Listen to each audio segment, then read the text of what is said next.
Hi, I'm Jean, and today I'm going to talk about what observability looks like if you throw out best practices. Over the last few years, as I've been starting my company Akita, I've talked with hundreds, if not thousands, of software teams.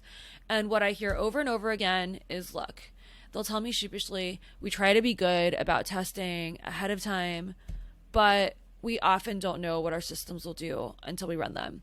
And this may not be a surprise to you. If you've heard what Charity Majors at Honeycomb has been talking about for the last few years, you'll know, look, testing in prod is a new hot thing. But the thing you might not know is that what I also hear over and over again is best practices, even in monitoring and observability, are generally very, very hard for most software teams. And if you're in one of those software teams, if you're building for one of these software teams, this talk might be helpful to you.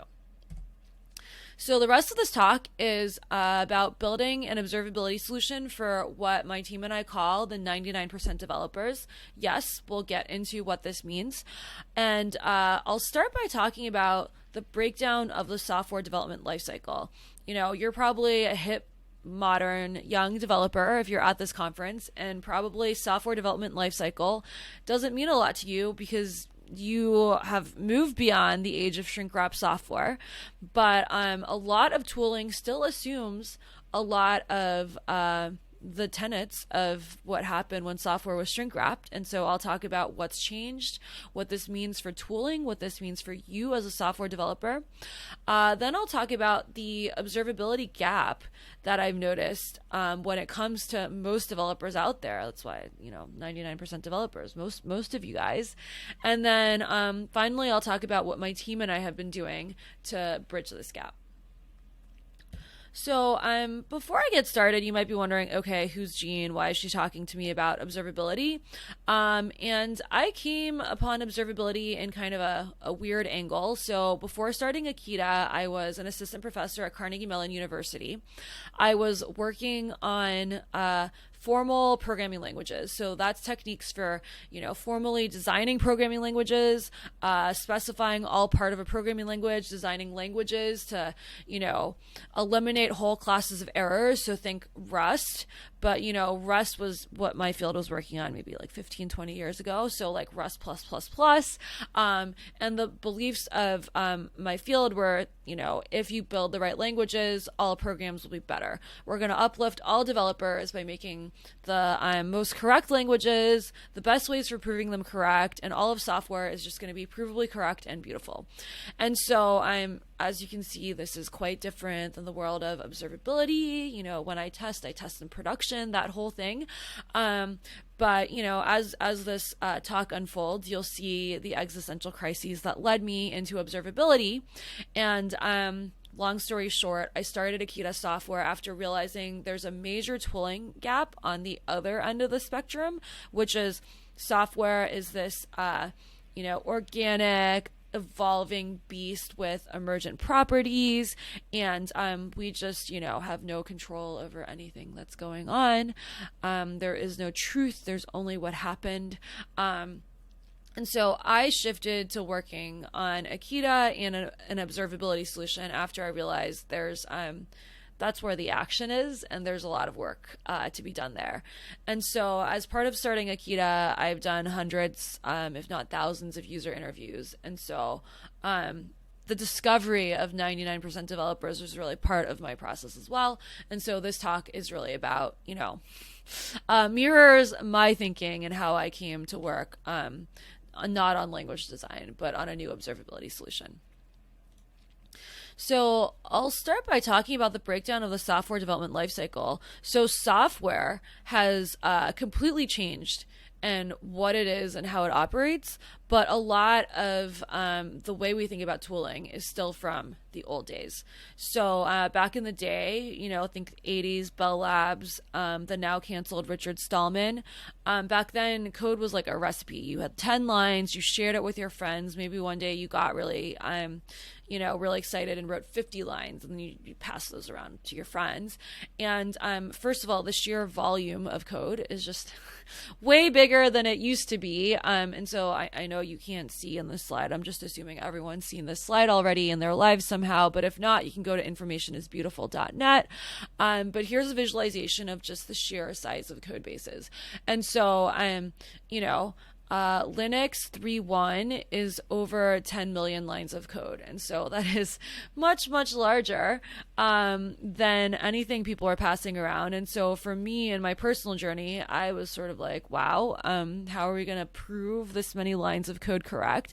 But, I think for anyone who believes that, like, if everyone just used Rust, or if everyone just used a better language, better API protocols, we can fix all of this code that is out in the world right now, and more is being written every minute as we're speaking. Probably some of you are coding while you're watching this talk right now. I just I didn't think that was going to happen. There's just a lot of code out there. I think there are also stats on how, more code will ever get written than ever existed. But there's a lot of code out there. That's the first thing that's causing us to really change how we think about software. And then there's the rise of microservices. So as code moves away from being monolithic, an overarching trend is, look, languages are becoming less and less the thing.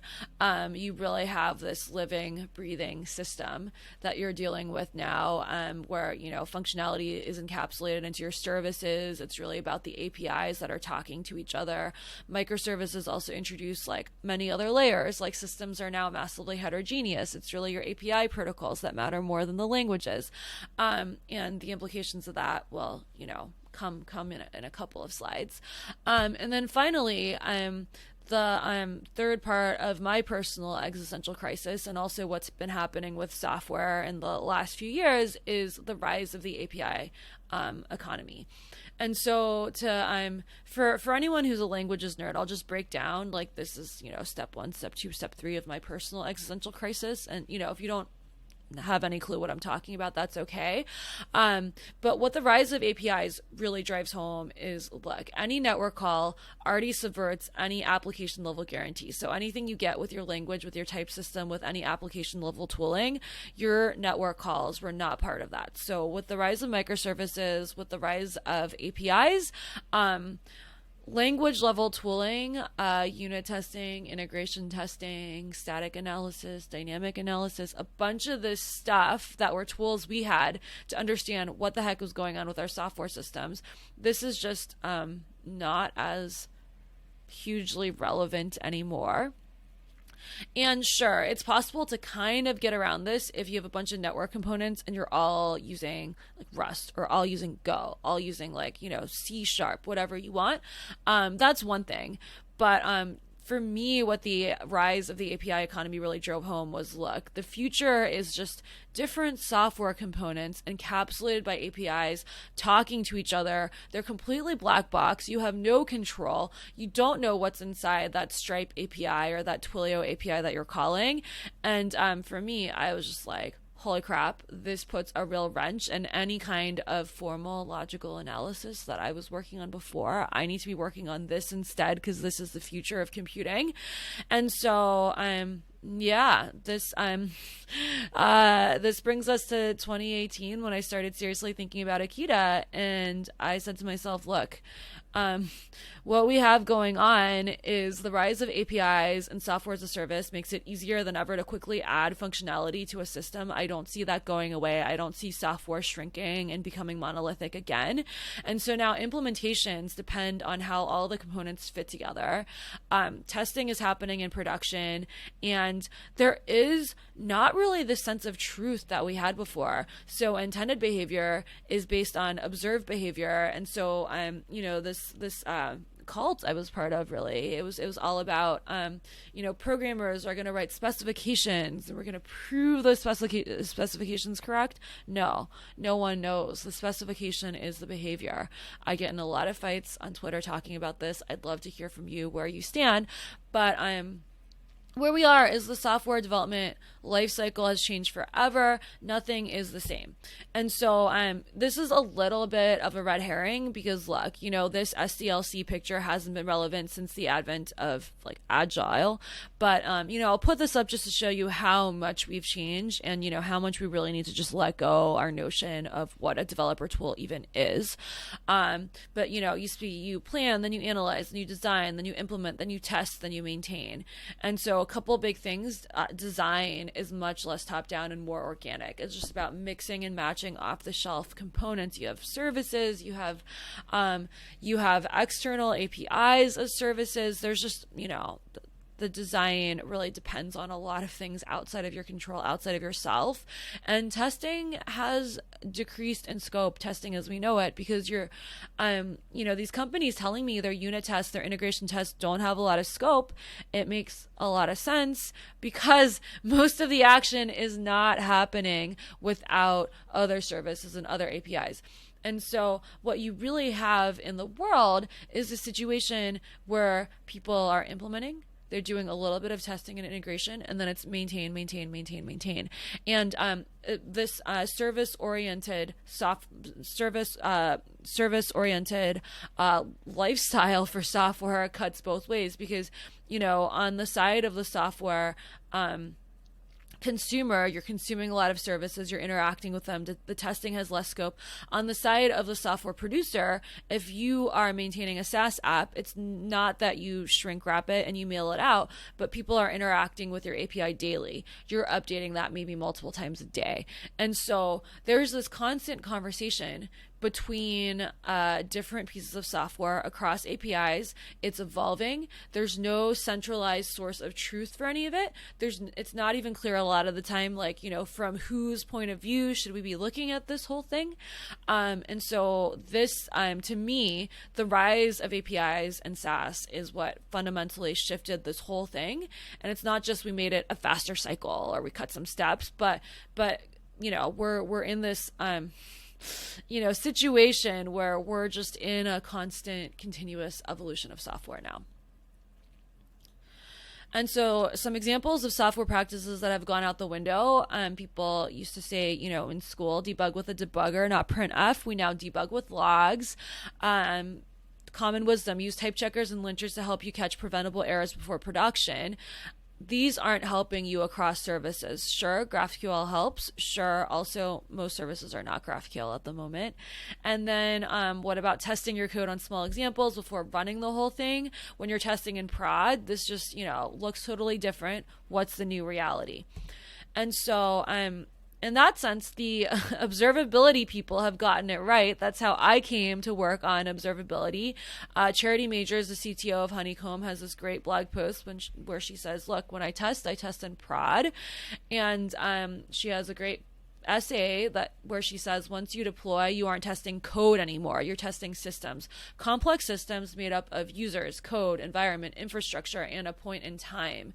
These systems have unpredictable interactions, lack any sane ordering, and develop emergent properties. And to me, that's really the key, which perpetually and eternally defy your ability to deterministically test. And so I would add, this defies your ability to deterministically code. It defies your ability to deterministically write specifications. It defies a lot of stuff. That doesn't mean we throw up our hands and give up on everything. That means we try different approaches. And that's what the rest of this talk is about. All right. And so I hinted at the fact that the observability people are on it. They're on, the situation of we need to be handling emergent properties. We need to be understanding what's going on with our systems. I'm not going to go into what observability is. I only have 25 minutes. You can search anywhere on the internet. It'll say logs, metrics, traces, and some people will say events too. What I'm going to focus on is what I call the observability gap, and I'll summarize it like this. So when I was talking to developers, what I heard over and over again was people said, we don't know what endpoints we have. We don't know when something bad happens with one of our endpoints. We just don't know. We don't know anything. And so then I would say, but what about all of your monitoring and observability tools that you have? And so by observability, I mean Grafana, Datadog, Honeycomb, Lightstep. So, the traditional divide is monitoring passively, observe your system. It gives you alerts. It tells you about the symptoms of problems. Observability gets to the root cause. So it tells you, not just this happened, but this is, this event caused this other event, and there's a chain of events, and all the events came together, and event. This is how everything fits together. So that's the dream of observability. But what people were telling me was the reality of observability often feels like, early days computing. Because what ends up happening is, as I mentioned before, people say the three pillars of observability are logs, metrics, and traces. How do you get these logs, metrics, and traces? By carefully inserting log statements into your code in the right places to shake the right logs out of your system, by inserting carefully orchestrated spans across your system to make sure that, this request is associated with that response. And so as a result, I've talked with my friends who are at FANG-like companies. I've talked to people who are at other companies. Across the board, the consensus seems to be, look, if you are a principal level engineer at a top company and your job is optimizing 99th percentile tail latency, of an endpoint, this is great. You're tracing all of your requests, you're tracing all of your responses, your entire job for maybe the month is just optimizing this. And so you can afford to put all the log statements, you can afford to put, everything else. You are in a very luxurious position. You are, your job is probably very fun. But for everyone else, who maybe, doesn't need that level of performance, or, isn't frankly at that level of engineering, that is not their job. That is not their main concern. And so there is a gap when this is what the tools are made for. And so what I learned was, look, it turns out there are a lot of developers outside of the ones we hear from. And so a lot of the observability gospel I had heard from was, people who had been at places like Facebook and Google. Lyft is another, big microservices company. Jaeger came out of Uber. And so at a lot of these companies, you have people saying, okay, we have 20,000 service. I just made up that number. I think it was like 5,000 last time I asked, but inflation, service inflation. We have 50,000 services, even inflated since last time I said it. And you're all going to have these kind of problems one day. And like one day you're going to also need to optimize for, 200 billion users. And so, so a lot of, what I was hearing was people kind of telling that story about what observability was, but in reality, it was, what Scott Hanselman at Microsoft calls dark matter developers in the world being like, hey, like maybe I use New Relic, maybe I know what my endpoints are, but, we don't have the same needs at all. So, as Scott says, where are the dark matter developers? Probably getting work done, maybe using ASP.NET 1.1 at a local municipality or small office, maybe working at a bottling plant in Mexico in VB6. Perhaps they're writing PHP calendar applications at a large chip manufacturer. So, fun fact, my mom actually was a software developer living in Pittsburgh, Pennsylvania. That's where I grew up. Worked on calendaring at a local company, outside Silicon Valley the whole time. And, the company sold a lot of software to a lot of different people, and that was kind of what made things run a lot of places. And what I discovered was that I call these the 99% developers. Scott also alludes to this 99% in his blog title, but these developers aren't serving at the scale that observability, public observability experts are serving. They often don't have as modern of code bases. So, I've come across a lot of users, they have 20+ year old code bases, or they're running on an older Windows system, or, there's a lot that's outside of what's considered, this is best practices today. And part of it is, these code bases have been around for a long time. They've never had to modernize to new practices. And part of this is just like, look, these are people who they don't have the engineering team to just rewrite all of their code from some time ago. And that's okay. And so my take on the state of observability today is, I think observability is a great movement. It's necessary for all the reasons I stated. But what exists today is great power tools for expert teams. So one example is, look, if you're optimizing all of your 99th percentile tail latency, then tracking every span with open telemetry is, sounds like a great idea. But if you just want to make sure that your endpoints aren't falling down when you make changes to other endpoints, do you need to keep your spans up to date every time you update code? Maybe not.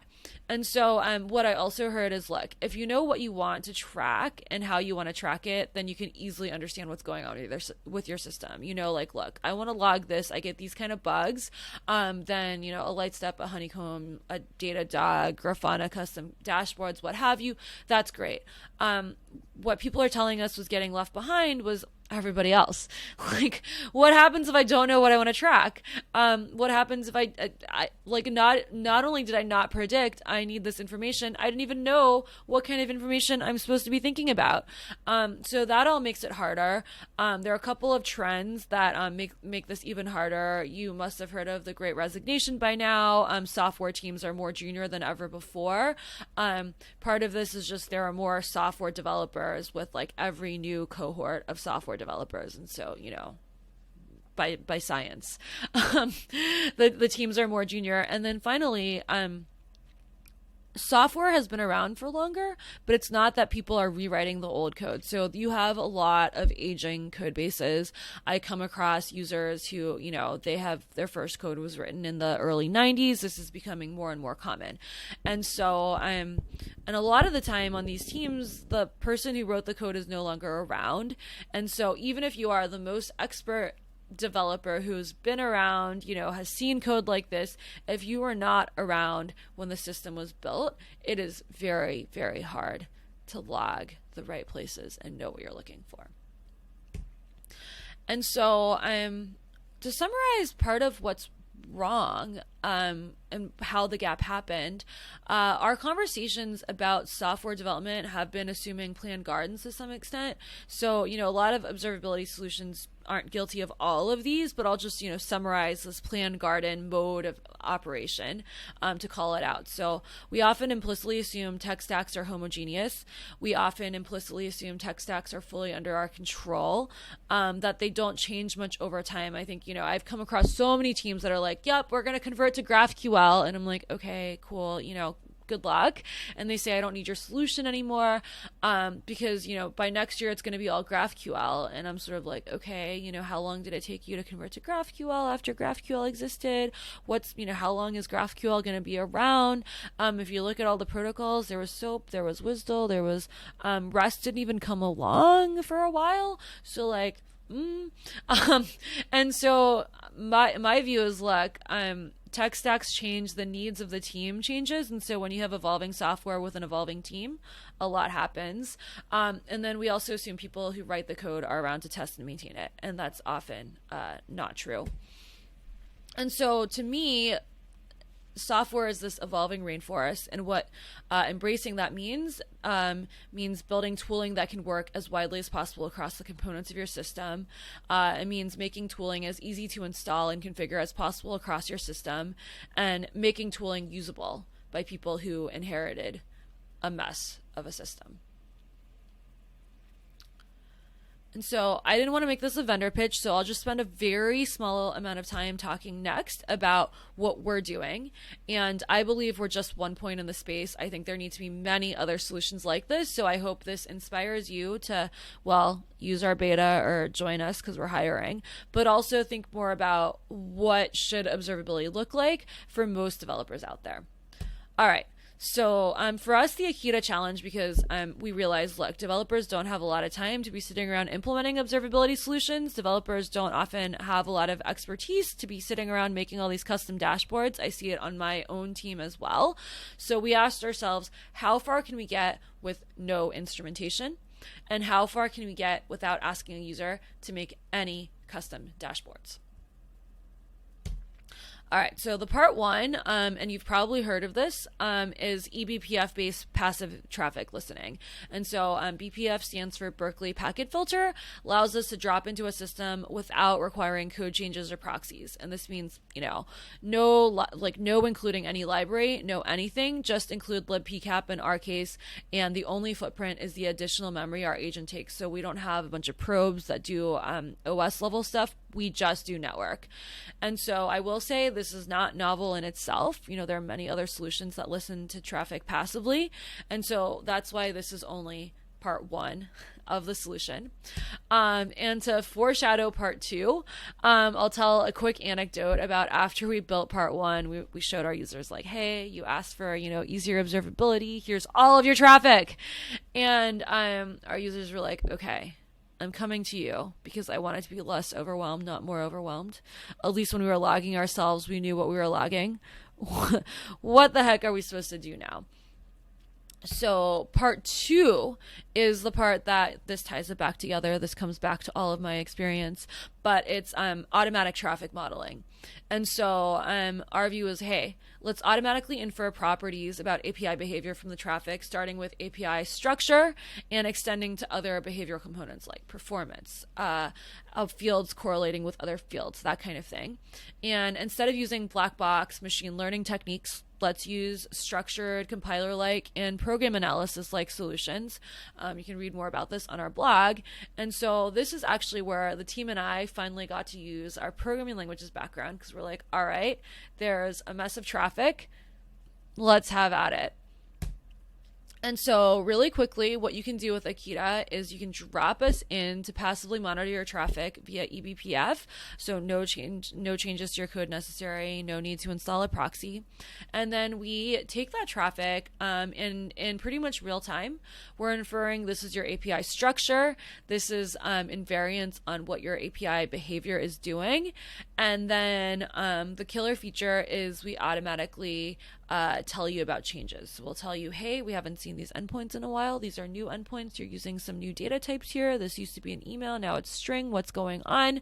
And performance used to look like this. Now it looks like that. And you can read a lot more about this on our website and our blog. And so I'll just wrap up here by saying the future of observability involves meeting developers where they are today. I believe the future of developer tooling involves meeting developers where they are today and telling developers about your systems rather than helping you build systems exactly the way you desire, because that's just not possible.